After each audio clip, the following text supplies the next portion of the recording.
हरे कृष्णा। आज की कथा में आप सभी भक्तों का हार्दिक स्वागत है।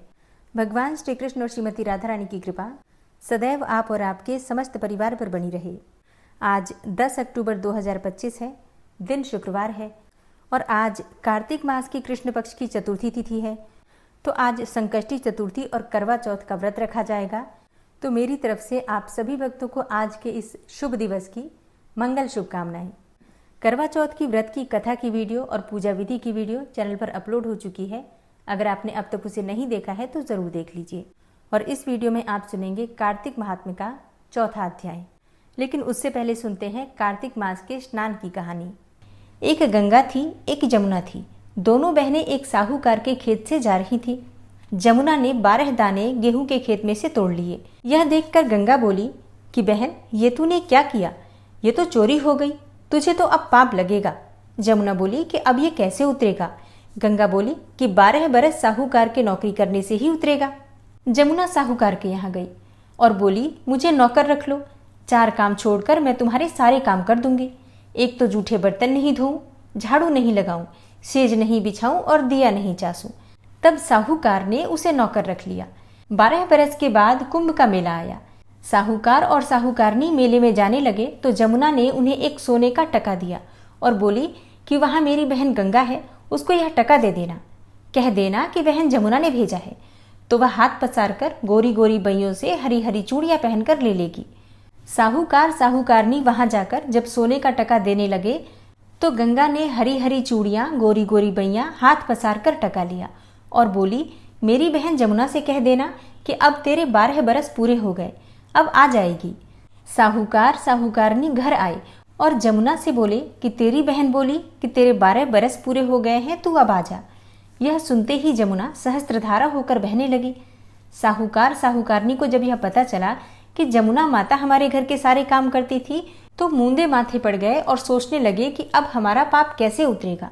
उधर जमुना जब गंगा के पास गई तो गंगा ने पूछा कि तू साहूकार साहूकारनी को धीरज बंधाकर आई है या नहीं? जमुना बोली कि मैंने तो ऐसा कुछ भी नहीं कहा। गंगा बोली कि उनको धीरज बंधा करा, नहीं तो उनको संतोष कैसे होगा। जमुना दोनों के सपने में आई और बोली कि तुम उदास क्यों हो? वे बोले कि हमने तुम्हारे से ऊंचा नीचा सब काम करवाया है, अब हमारा पाप कैसे उतरेगा? तब जमुना बोली कि तुम्हारे कोई पाप नहीं लगा, मैं तो अपना पाप उतारने आई थी।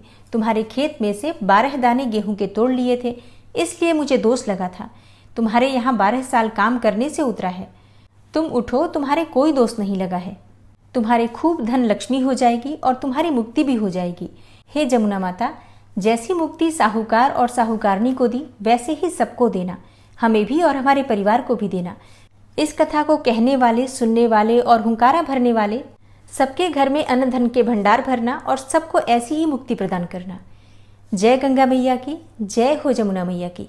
और अब आप सुनेंगे कार्तिक मास का आज का अध्याय। नारद जी के पूछने पर ब्रह्मा जी बोले, कार्तिक मास भगवान विष्णु को सदा ही प्रिय है। कार्तिक में भगवान विष्णु के उद्देश्य से जो कुछ भी पुण्य किया जाता है उसका नाश मैं नहीं देखता। हे नारद, यह मनुष्य योनि दुर्लभ है। इसे पाकर मनुष्य अपने को इस प्रकार रखे कि उसे पुनः नीचे न गिरना पड़े। कार्तिक सब मासों में उत्तम है। यह पुण्यमय वस्तुओं में सबसे अधिक पुण्यतम और पावन पदार्थों में सबसे अधिक पावन है। इस महीने में 33 देवता मनुष्य के सन्निकट हो जाते हैं और इसमें किए हुए स्नान, दान, भोजन, व्रत, तिल, धेनु, सुवर्ण, रजत, भूमि, वस्त्र आदि के दानों को विधि पूर्वक ग्रहण करते हैं। कार्तिक में जो कुछ दिया जाता है, जो भी तप किया जाता है, उसे सर्वशक्तिमान भगवान विष्णु ने अक्षय फल देने वाला बताया है। भगवान विष्णु के उद्देश्य से मनुष्य कार्तिक में जो कुछ भी दान देता है उसे वह अक्षय रूप में प्राप्त करता है। उस समय अन्नदान का महत्व अधिक है। उससे पापों का सर्वथा नाश हो जाता है। जो कार्तिक मास प्राप्त हुआ देखकर पराये अन्न को सर्वथा त्याग देता है वह अतिकृच्छ यज्ञ का फल प्राप्त करता है। कार्तिक मास के समान कोई मास नहीं, सत्ययुग के समान कोई युग नहीं, वेदों के समान कोई शास्त्र नहीं और गंगा जी के समान दूसरा कोई तीर्थ नहीं। इसी प्रकार अन्नदान के सदृश दूसरा कोई दान नहीं है। दान करने वाले पुरुषों के लिए न्यायोपार्जित द्रव्य के दान का सुअवसर दुर्लभ है। उसका भी तीर्थ में दान किया जाना तो और भी दुर्लभ है। हे मुनिश्रेष्ठ, पाप से डरने वाले मनुष्य को कार्तिक मास में शालिग्राम शिला का पूजन और भगवान वासुदेव का स्मरण अवश्य करना चाहिए। और दान आदि करने में असमर्थ मनुष्य भगवान नामों का स्मरण करे। कार्तिक में भगवान विष्णु की प्रसन्नता के लिए विष्णु मंदिर अथवा शिव मंदिर में रात को जागरण करें। शिव और विष्णु के मंदिर ना हो तो किसी भी देवता के मंदिर में जागरण करें। यदि दुर्गम वन में स्थित हो या विपत्ति में पड़ा हो तो पीपल के वृक्ष की जड़ में अथवा तुलसी के वनों में जागरण करें। भगवान विष्णु के समीप उन्हीं के नामों और लीला कथाओं का गायन करें। यदि आपत्ति में पड़ा हुआ मनुष्य कहीं अधिक जल न पावे अथवा रोगी होने के कारण जल से स्नान न कर सके तो भगवान के नाम से मार्जन मात्र कर ले। व्रत में स्थित हुआ पुरुष यदि उद्यापन की विधि करने में असमर्थ हो तो व्रत की समाप्ति के बाद उसकी पूर्णता के लिए केवल ब्राह्मणों को भोजन कराएं। जो स्वयं दीपदान करने में असमर्थ हो वह दूसरों के बुझे हुए दीप को जला दे अथवा हवा आदि से यत्नपूर्वक उसकी रक्षा करे। भगवान विष्णु की पूजा न हो सकने पर तुलसी अथवा आंवले का भगवत बुद्धि से पूजन करे। मन ही मन भगवान विष्णु के नामों का निरंतर कीर्तन करता रहे। गुरु के आदेश देने पर उनके वचन का कभी उल्लंघन न करे। यदि अपने ऊपर दुख आदि आ पड़े तो गुरु की शरण में जाए। गुरु की प्रसन्नता से मनुष्य सब कुछ प्राप्त कर लेता है। परम बुद्धिमान कपिल और महातपस्वी सुमति भी अपने गुरु गौतम की सेवा से अमरत्व को प्राप्त हुए हैं। इसलिए विष्णु भक्त पुरुष कार्तिक में सब प्रकार से प्रयत्न करके गुरु की सेवा करे। ऐसा करने से उसे मोक्ष की प्राप्ति होती है। सब दानों से बढ़कर कन्यादान है, उससे अधिक विद्यादान है और विद्यादान से भी अधिक गोदान का महत्व होता है और गोदान से भी बढ़कर अन्नदान है, क्योंकि यह समस्त संसार अन्न के आधार पर ही जीवित रहता है। इसलिए कार्तिक में अन्नदान अवश्य करना चाहिए। कार्तिक में नियम का पालन करने पर अवश्य ही भगवान विष्णु का सारूप्य एवं मोक्षदायक पद प्राप्त होता है। कार्तिक में ब्राह्मण पति पत्नी को भोजन कराना चाहिए, चंदन से उनका पूजन करना चाहिए, अनेकों प्रकार के वस्त्र, रत्न और कंबल देने चाहिए। ओढ़ने के साथ ही रुईदार बिछावन, जूता और छाता भी दान करना चाहिए। कार्तिक में भूमि पर शयन करने वाला मनुष्य युग युग के पापों का नाश कर डालता है। जो कार्तिक मास में भगवान विष्णु के आगे अरुणोदय काल में जागरण करता है और नदी में स्नान करके भगवान विष्णु की कथा का श्रवण, वैष्णवों का दर्शन तथा नित्य प्रति भगवान विष्णु का पूजन करता है, उसके पितरों का नरक से उद्धार हो जाता है। अहो, जिन लोगों ने भक्तिपूर्वक भगवान विष्णु का पूजन नहीं किया वे इस कलयुग की कंदरा में गिरकर नष्ट हो गए, लुट गए। जो मनुष्य कमल के एक फूल से देवताओं के स्वामी भगवान कमलापति की पूजा करता है वह करोड़ों जन्मों के पापों का नाश कर डालता है। हे मुनिश्रेष्ठ, जो कार्तिक में 1,00,000 तुलसी दल चढ़ाकर भगवान विष्णु की पूजा करता है वह एक एक दल पर मुक्ता दान करने का फल प्राप्त करता है। जो भगवान के श्री अंगों से उतारी हुई प्रसाद स्वरूपा तुलसी को मुख में, मस्तक पर और शरीर में धारण करता है तथा भगवान के निर्माल्यों से अपने अंगों का मार्जन करता है, वह मनुष्य संपूर्ण रोगों और पापों से मुक्त हो जाता है। भगवत पूजन संबंधी प्रसाद स्वरूप शंख का जल, भगवान की भक्ति, निर्माल्य पुष्प आदि, चरणोदक, चंदन और धूप ब्रह्म हत्या का नाश करने वाले हैं। हे नारद, कार्तिक मास में प्रातःकाल स्नान करें और प्रतिदिन अपनी शक्ति के अनुसार ब्राह्मणों को अन्न दान दें, क्योंकि सब दानों में अन्नदान ही सबसे बढ़कर है। अन्न से ही मनुष्य जन्म लेता और अन्न से ही बढ़ता है। अन्न को समस्त प्राणियों का प्राण माना गया है। अन्न दान करने वाला पुरुष संसार में सब कुछ देने वाला और संपूर्ण यज्ञों का अनुष्ठान करने वाला है। पूर्व काल में सत्यकेतु ब्राह्मण ने केवल अन्नदान से सब पुण्यों का फल पाकर परम दुर्लभ मोक्ष को भी प्राप्त कर लिया था। कार्तिक मास में अनेक प्रकार के दान देकर भी यदि मनुष्य भगवान का चिंतन नहीं करता तो वे दान उसे कभी पवित्र नहीं करते। भगवान नाम स्मरण की महिमा का वर्णन मैं भी नहीं कर सकता। गोविंद गोविंद हरे मुरारे, गोविंद गोविंद मुकुंद कृष्ण, गोविंद गोविंद रथांग पाणे, गोविंद दामोदर माधवेति। इस प्रकार प्रतिदिन कीर्तन करें। नित्य प्रति भागवत के आधे श्लोक या चौथाई श्लोक का भी कार्तिक में श्रद्धा और भक्ति के साथ अवश्य पाठ करें। जिन्होंने श्री भागवत पुराण का श्रवण नहीं किया, पुराण पुरुष भगवान नारायण की आराधना नहीं की और ब्राह्मणों के मुख रूपी अग्नि में अन्न की आहुति नहीं दी, उन मनुष्यों का जन्म व्यर्थ ही गया। हे देवर्षि, जो मनुष्य कार्तिक मास में प्रतिदिन गीता का पाठ करता है उसके पुण्यफल का वर्णन करने की शक्ति मुझ में भी नहीं है। गीता के समान कोई शास्त्र न तो हुआ है और न ही होगा। एकमात्र गीता ही सदा सब पापों को हरने वाली और मोक्ष देने वाली है। गीता के एक अध्याय का पाठ करने से मनुष्य घोर नरक से मुक्त हो जाते हैं, जैसे जड़ ब्राह्मण मुक्त हो गया था। 7 समुद्रों तक की पृथ्वी का दान करने से जो फल प्राप्त होता है, शालग्राम शिला के दान करने से मनुष्य उसी फल को प्राप्त कर लेता है। अतः कार्तिक मास में स्नान तथा दान पूर्वक शालिग्राम शिला का दान अवश्य करना चाहिए। हरे कृष्णा। आज की कथा का यहीं पर समापन करती हूँ और इसके आगे का वृतांत आप सुनेंगे कल की कथा में। और अब आप सुनेंगे भगवान श्री कृष्ण के एक भक्त की कथा। दोस्तों, भगवान श्री कृष्ण भक्तों के भगवान हैं। कहा जाता है कि भगवान श्री कृष्ण को अपने भक्त बहुत प्रिय हैं और माना यह भी जाता है कि जो भक्त अनन्य भाव से उनकी भक्ति करते हैं, श्री कृष्ण की भक्ति करते हैं, भगवान उनके कार्य स्वयं संवारते हैं। और आज आप सुनने वाले हैं भगवान श्री कृष्ण के ऐसे ही भक्तों की भक्तिपूर्ण सत्य कथाएं। सबसे पहली कथा है एक संत की। एक समय की बात है, एक संत रहा करते थे। वो भगवान श्री कृष्ण के परम भक्त थे। श्री कृष्ण जी की मानसिक पूजा करते थे। उन्होंने भगवान श्री कृष्ण के साथ पिता और पुत्र जैसा संबंध बना रखा था कि भगवान श्री कृष्ण मेरे बालक हैं और मैं उनका पिता हूँ।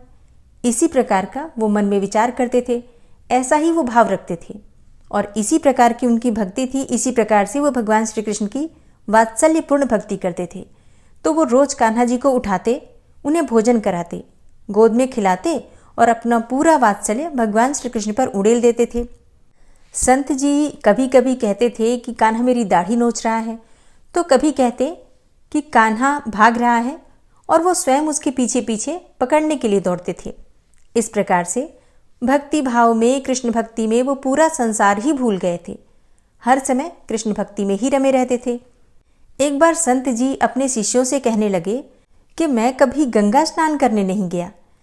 शिष्यों ने कहा कि गुरुजी आप काशी चले जाओ, लेकिन संत जी तो भगवान श्री कृष्ण के वात्सल्य भाव में इतने रमे हुए थे कि उन्हें लगता था कि श्री कृष्ण जी कह रहे हैं कि बाबा मैं तो अभी बहुत छोटा हूँ, बाबा अभी आप मुझे छोड़कर मत जाओ।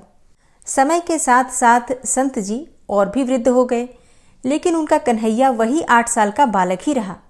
उनका वात्सल्य अभी भी कान्हा के बाल रूप में ही था। संत जी इसी प्रकार से भगवान श्री कृष्ण के चिंतन में ही रहे और प्रतिदिन भगवान श्री कृष्ण के वात्सल्य में ही डूबे रहते थे। और कुछ समय के बाद संत जी अपनी उम्र पूरी करके स्वर्ग सिधार गए। शिष्य उन्हें स्मशान ले जाने के लिए जाने की तैयारी करने लगे। इतने में ही 7-8 साल का एक बहुत सुंदर बालक गंगा जल का घड़ा लेकर आया और कहने लगा कि मैं इनका मानस पुत्र हूँ और मैं ही इनका संस्कार करूँगा। इनकी इच्छा थी कि गंगा स्नान करने के लिए जाएं, इसलिए मैं उनकी इच्छा अवश्य पूरी करूँगा और इसलिए मैं घड़े में गंगा जल लेकर आया हूँ। अब बालक ने संत जी के पार्थिव शरीर को गंगा स्नान करवाया, संत के माथे पर तिलक लगाया और उनका अग्नि संस्कार भी किया। उस बालक में एक अद्भुत सी कशिश थी कि कोई भी कुछ न बोल सका और किसी ने उससे कुछ पूछा ही नहीं। अग्नि संस्कार के बाद वो बालक अंतर्ध्यान हो गया। उस बालक के जाने के पश्चात लोगों के मन में आया कि संत जी तो बाल ब्रह्मचारी थे, उनका तो कोई पुत्र था ही नहीं। वो श्री कृष्ण को अपना मानस पुत्र मानते थे, इसलिए भगवान श्री कृष्ण जी स्वयं ही संत के पुत्र के रूप में आए थे और एक पुत्र का धर्म निभाया, अंतिम संस्कार किया, गंगा जल से स्नान भी करवाया। एक पुत्र होने के सारे फर्ज ठाकुर जी ने पूरे किए और इसलिए कहा जाता है कि अपना मान टले टल जाए, भक्त का मान न टलते देखा, प्रबल प्रेम के पाले पड़कर हरि का नियम बदलते देखा। भगवान कृष्ण की एक और सत्य कथा है। कहा जाता है कि एक बार एक सेठ जी रहा करते थे जो कि भगवान श्री कृष्ण के परम भक्त थे। वो अपना काम धंधा करते और सोते जागते ठाकुर जी का नाम जपते रहते थे। उनका एक नियम था, वो रोज शाम को कृष्ण मंदिर में जाकर 4 लड्डुओं का भोग लगाते थे। एक दिन उन्हें किसी काम से शहर से बाहर जाना पड़ा और वहाँ जोरदार बारिश होने लगी। अब सेठ जी वापस ना जा सके, लेकिन वहाँ भी वो ठाकुर जी को ही याद कर रहे थे। कुछ समय तो वो परेशान रहे कि आज मेरा भोग लगाने का तो नियम ही टूट जाएगा। फिर उन्होंने अपने मन में कान्हा जी से प्रार्थना की कि अगर मेरी भक्ति सच्ची है तो हे कृष्ण, मेरा नियम मत टूटने देना। और वो कान्हा जी का नाम लेते लेते ही सो गए। अब अगले दिन वापस आकर मंदिर जाते हैं। दुकान में प्रसाद में 4 लड्डुओं को लेते हैं और दुकानदार को पैसे देते हैं। दुकानदार उस सेठ से कहता है कि आपके कल के पैसे भी रहते हैं सेठ जी। अब ये सुनकर तो वो हैरान हो गए। उन्होंने दुकानदार से बताया कि कल तो वो आए ही नहीं थे, तो कल प्रसाद लेकर कौन गया? तो दुकानदार ने उन्हें बताया कि कल एक छोटा सा लड़का बांसुरी पकड़े हुए आया था और उसने कहा कि 4 लड्डू दे दीजिए और सेठ जी के खाते में इसके पैसे लिख दीजिए।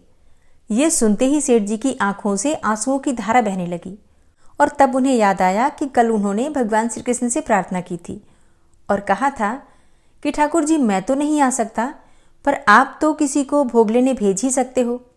ये बातें विचार कर सेठ जी की आंखों से आंसुओं की धारा बह रही थी और दुकानदार हैरान था।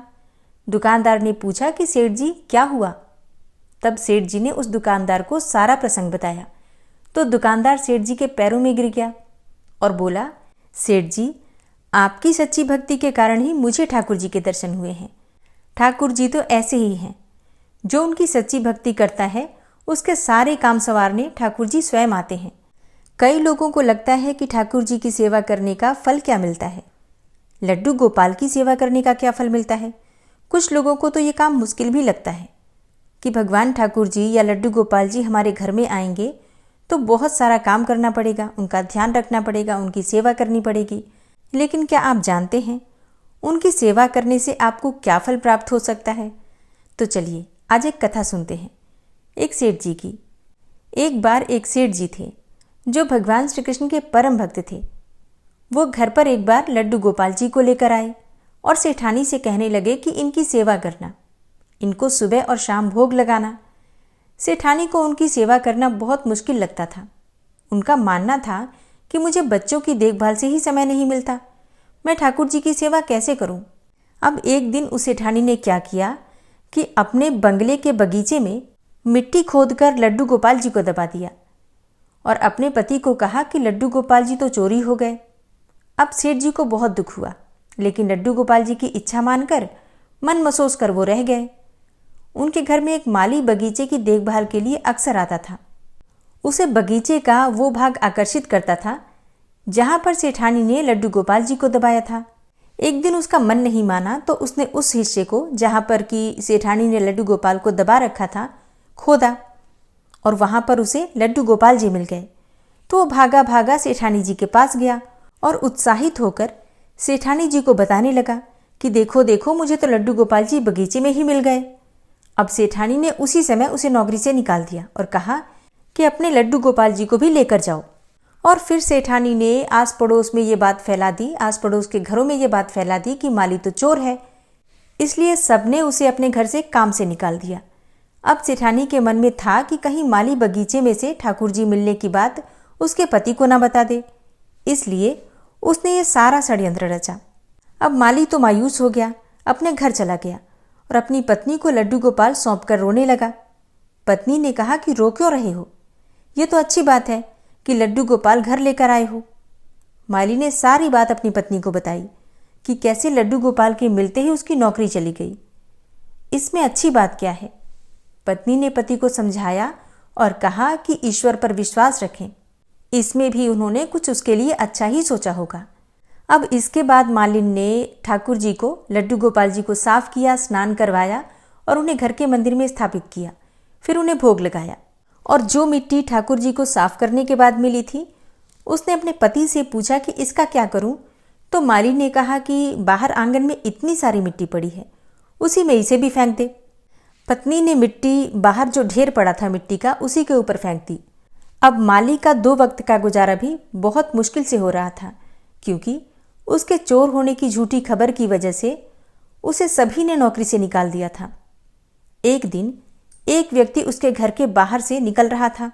उसने उसके घर के बाहर पड़ी मिट्टी में बहुत सुंदर फूल खिले देखे, तो उसने माली को बाहर बुलाया और उससे पूछा कि क्या तुम इन फूलों के बारे में जानते हो? तब माली ने कहा कि मैंने ये फूल यहाँ खिलने से पहले कभी नहीं देखे थे और मुझे इन फूलों के बारे में बिल्कुल भी जानकारी नहीं है। उस व्यक्ति ने बताया कि ये एक खास किस्म का फूल है जो कि बाजार में बहुत महंगे दाम पर बिकते हैं। माली ने जब फूल के बारे में जानकारी इकट्ठी की तो उस व्यक्ति की बात सच निकली। वो फूल खास किस्म के थे और बहुत महंगे दाम पर बिकते थे। अब तो उसने उन फूलों की खेती बड़े पैमाने पर करनी शुरू कर दी। कुछ ही वर्षों में वो धनवान बन गया। उन दोनों पति पत्नी ने निश्चय किया कि ठाकुर जी की सेवा में कोई विघ्न न आए, इसलिए हम बच्चा नहीं करेंगे और ठाकुर जी की सेवा हम अपने बच्चे की तरह ही करेंगे। एक दिन उस माली के घर एक भिखारिन भीख मांगने आई और माली ने उसे पहचान लिया। माली ने कहा कि सेठानी जी, आप भीख क्यों मांग रही हैं? भिखारिन ने कहा कि मैं तुम्हें पहचान नहीं पाई। माली ने कहा कि मैं वही माली तो हूँ जिसे आपने चोरी का झूठा इल्जाम लगाकर नौकरी से निकाल दिया था।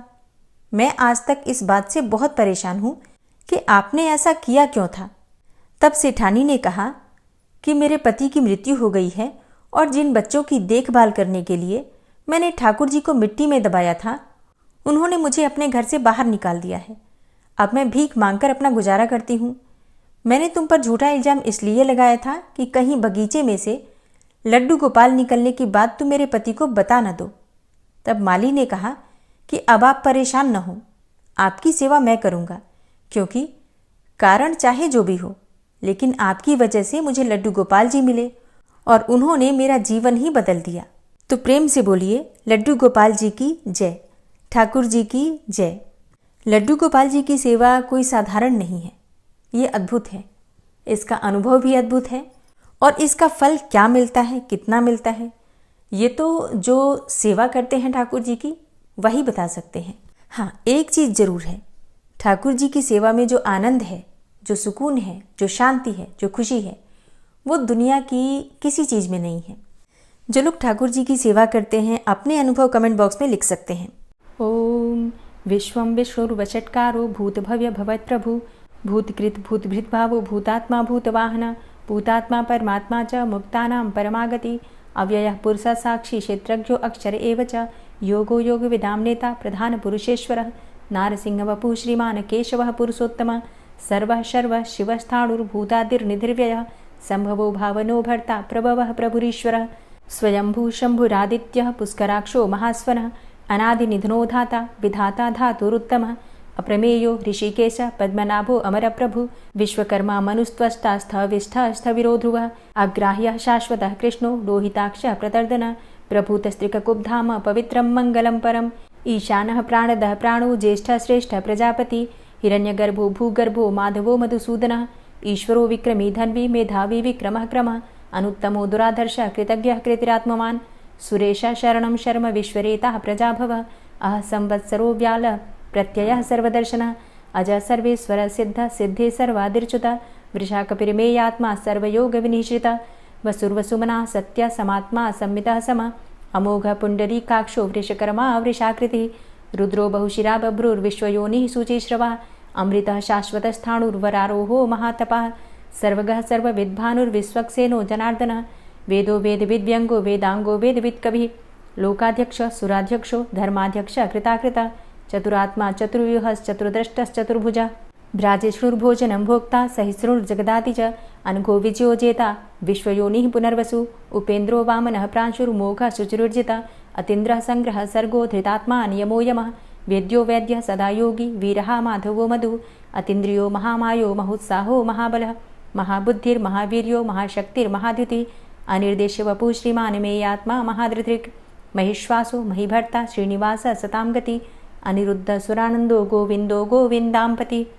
मरीचिर्दमनो हंस सुपर्णो भुजगोत्तम हिरण्यनाभ सुतपा पद्मनाभ प्रजापति अमृत्यु सर्वदिक्सिंह संधाता संधिमान स्थिर अजो दूर्मर्षण शास्ता विश्रुतात्मा सुरारिहा गुरुर्गुर्तमो धाम सत्य सत्य पराक्रम निमिषो अनिमिषो श्रग्वी वाचस्पतिरुदारधि अग्रणिर्ग्रामणी श्रीमान् न्यायो नेता समीरण सहस्रमूर्धा विश्वात्मा सहस्राक्ष सहस्रपात आवर्तनो निवृत्तात्मा संवृतः संप्रमर्दन अह संवर्तको वह निर्निलोधरणीधरः सुप्रसादः प्रसन्नात्मा विश्वदृग् विशुभुग् विभु सत्कर्ता सत्कृतः साधु जहर्नुर्नारायणो नरः असंख्येयो अप्रमेयात्मा विशिष्टशिष्टकृच्छुवि सिद्धार्थ सिद्धसंकल्प सिद्धिदः सिद्धिसाधनः वृषाहि वृषभो विष्णुर्विष्पर्वा वृषोदरः वर्धनो वर्धमानश्च विविक्तः श्रुतिसागरः सुभुजो दूर्धरो वाग्मी महेन्द्रो वसुदो वसु नैकरूपो बृहद्रूप शिपिविष्टः प्रकाशनः ओजस्तेजो द्युतिधर प्रकाशात्मा प्रतापनः रिद्धस्पष्टाक्षरो मन्त्रश्चन्द्रांशुर्भास्करद्युतिः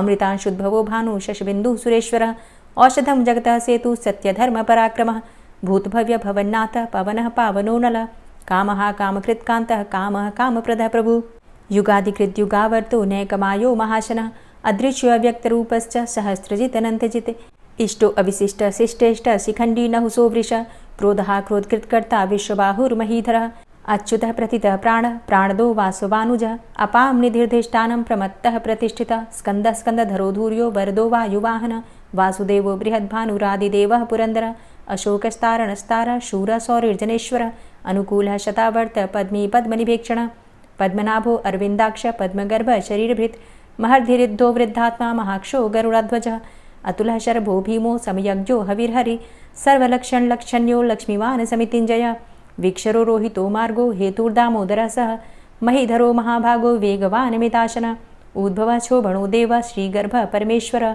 करणं कारणं कर्ता विकर्ता गहनो गुहः व्यवसायो व्यवस्थान संस्थान स्थानदो ध्रुवः परर्थी परमस्पस्तुष्ट पुष्ट शुभेक्षणः रामो विरामो विरजो मार्गो नेयो नयोनयः वीरः शक्तिमतां श्रेष्ठो धर्मो धर्मविदुत्तमः वैकुण्ठः पुरुषः प्राणः प्राणदः प्रणवः पृथु हिरण्यगर्भः शत्रुघ्नो व्याप्तो वायुरुधोक्षजः ऋतुः सुदर्शनः कालः परमेष्ठी परिग्रहः उग्रः संवत्सरो दक्षो विश्रामो विश्वदक्षिणः विस्तारः स्थावरस्थाणु प्रमाणं बीजमव्ययम् अर्थो अनर्थो महाकोशो महाभोगो महाधनः अनिर्विण्णः स्थविष्टोऽभू धर्मयुपो महामखः नक्षत्रनेमिर्नक्षत्री क्षमा क्षामः समीहनः यज्ञ इज्यो महेज्यश्च क्रतुसत्रं सतां गतिः सर्वदर्शी विमुक्तात्मा सर्वज्ञो ज्ञानमुत्तमं सुव्रतः सुमुखः सुष्मा सुघोषः सुखदः सुहृतः मनोहरो जित्क्रोधो वीरबाहुर्विदारणः स्वापनः स्ववसो व्यापी नैकात्मा नैककर्मकृत् वत्सरो वत्सलो वत्सी रत्नगर्भो धनेश्वरः धर्मगुप्त धर्मकृद्धर्मी सदसक्षरमक्षरम् अविज्ञाता सहस्रांशुर्विधाता कृतलक्षणः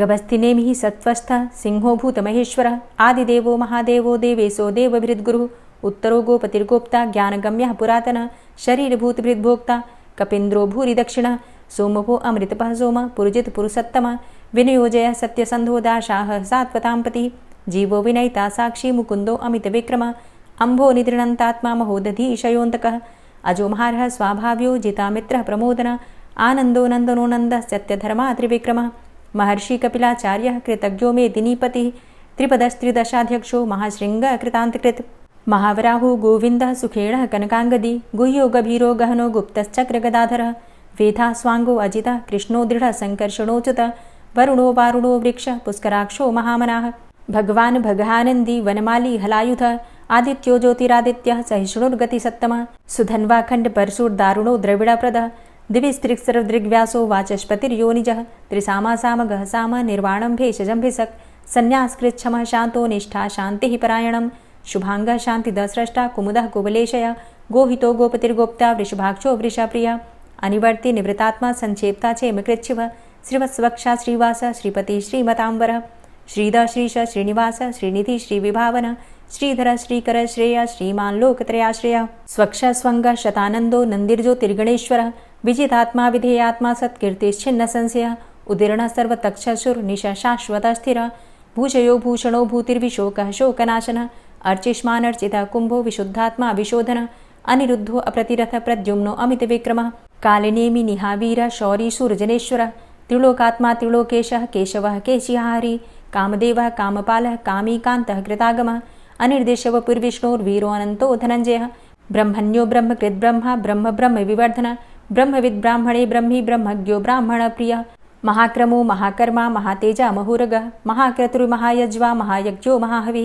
स्तव्यः स्तव प्रियः स्तोत्रं स्तुतिस्तोतारणप्रियः पूर्णः पुरैता पुण्यः पुण्यकीर्तिर्नामयः मनोजवस्तीर्थकरो वसुरेता वसुप्रदः वसुप्रदो वासुदेव वसुर्वसुमनाहवि सद्गतिः सत्कीर्तिः सत्ता सद्भूतिः सत्परायणः शूरसेनो यदुश्रेष्ठः सन्निवासः सुयामुनः भूतावासो वासुदेवः सर्वासु निलयोऽनलः दर्पः दर्पदो दृप्तो दूर्धरोथा पराजितः विश्वमूर्तिर्महामूर्तिर्दीप्तमूर्तिर्मूर्तिमान् अनेकमूर्तिरव्यक्तः शतमूर्तिः शताननः एको नैकः सवः किं यत्तत्पदमनुत्तमं लोकबन्धुर्लोकनाथो माधवो भक्तवत्सलः सुवर्णवर्णो हेमाङ्गो वराङ्गश्चन्दनाङ्गदी वीरः विषमः शून्यो घृताशीर चलश्चलः अमानीमानदो मान्यो लोकस्वामी त्रिलोकदृक् सुमेधा मेधजो धन्य सत्यमेधा धराधर तेजो वृष द्वितिधर सर्वशस्त्रभृतांबर प्रग्रहो निग्रहो व्यग्रो नैकशृंगो गदाग्रज चतुर्मूर्तिश्चतुर्बाहुश्चतुर्व्यूहश्चतुर्गति चतुरात्मा चतुर्भावश्चतुर्वेद विदेकपात समावर्तो अनिवृतात्मा दुर्जयो दुरतिक्रम दुर्लभो दुर्गमो दुर्गो दुरावासो दुरारिहा शुभांगो लोक सारंग शुतंतुस्तंतु वर्धन इंद्रकर्मा महाकर्मा कृतकर्मा कृतागम उद्भव सुंदर सुंदो रत्ननाभ सुलोचन अर्को वाजसन श्रृंगी जयंत सर्वविजयी सुवर्णबिंदु रक्षोभ्य सर्वभागीश्वरेश्वर महाहृदो महागर्तो महाभूतो महानिधि कुमुदः कुंदरः कुंदः पर्जन्यः पावनो नीलः अमृताशो अमृतवपुः सर्वज्ञः सर्वतोमुख सुलभ सुव्रत सिद्ध शत्रुजित् शत्रुतापन न्यग्रोधोदुम्बरो अस्वस्थश्चाणुरान्ध्रनिषूदन सहस्रार्चिः सप्तजिह्व सप्तैधा सप्तवाहन अमूर्तिरणघो अचिन्त्यो भयकृद् भयनाशन अणुर्बृहत्कृशस्थूलो गुणभृन्निर्गुणो महान् अधृत स्वधृत स्वास्य प्राग्वंशो वंशवर्धनः भारभृति कथितो योगी योगी स सर्वकामद आश्रम श्रमण छाम सुपर्णो वायुवाहन धनुर्धरो धनुर्वेदो दण्डोदमयितादम अपराजितः सर्वसहो नियन्ता नियमो यमः सत्त्ववान् सात्विक सत्य सत्यधर्मपरायण अभिप्रायः प्रियार्होर्ह प्रियकृत् प्रीतिवर्धनः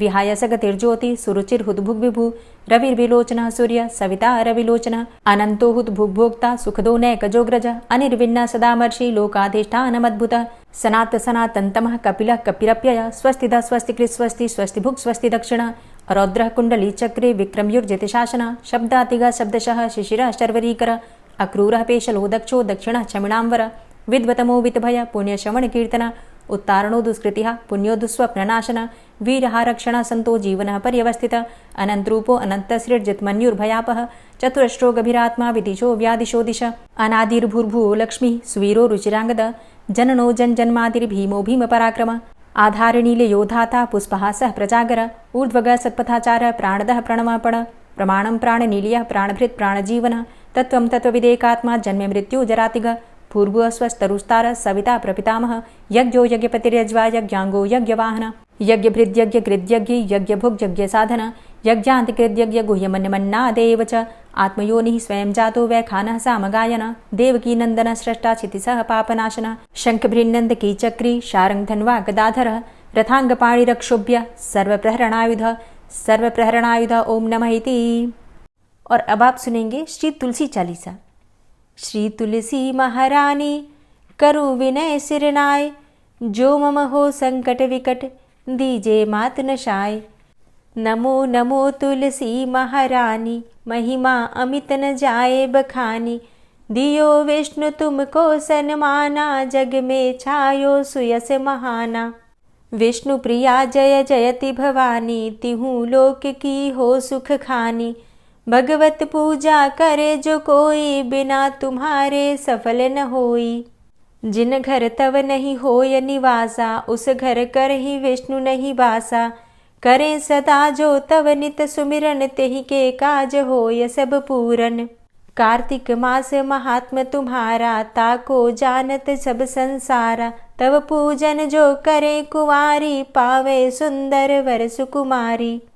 करे जो पूजा नित प्रति नारी सुख संपत्ति से होय सुखारी। वृद्धा नारी करे जो पूजन मिले भक्ति होवे पुलकित मन। श्रद्धा से पूजे जो कोई भवनिधि से तर जावे सोई। कथा भागवत यज्ञ करावे तुम बिन नहीं सफलता पावे। छायो तब प्रताप जग भारी ध्यावत तुम्हि सकल चित धारी। तुम्ही मात यंत्रन तंत्रन में सकल काज सिद्धि होवे क्षण में। औषधि रूप आप हो माता सब जग में तव यश विख्याता। देव ऋषि मुनि और तपधारी करत सदा तव जय जयकारी।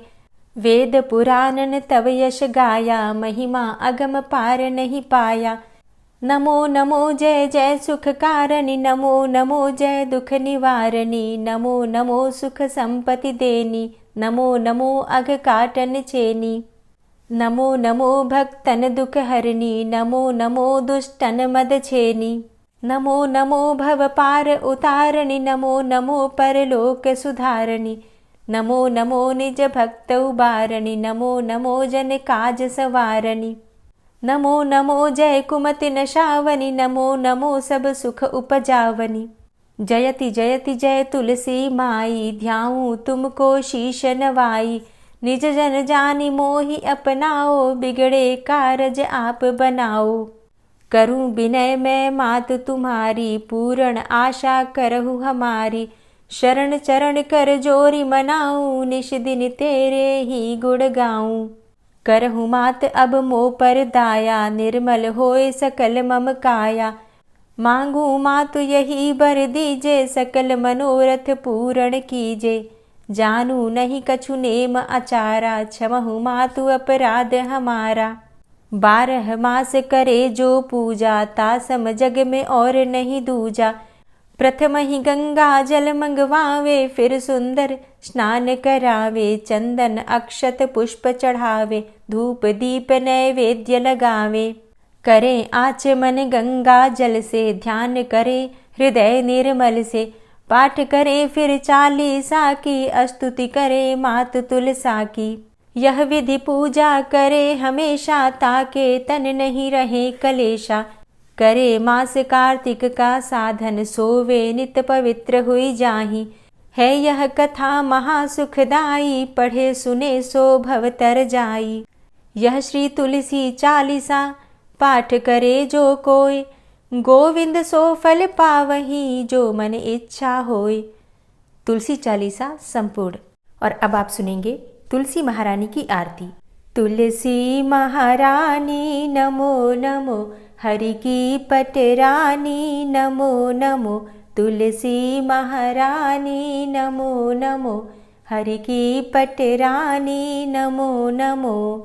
धन्य तुलसी पूर्ण तप कीनो, धन्य तुलसी पूर्ण तप कीनो।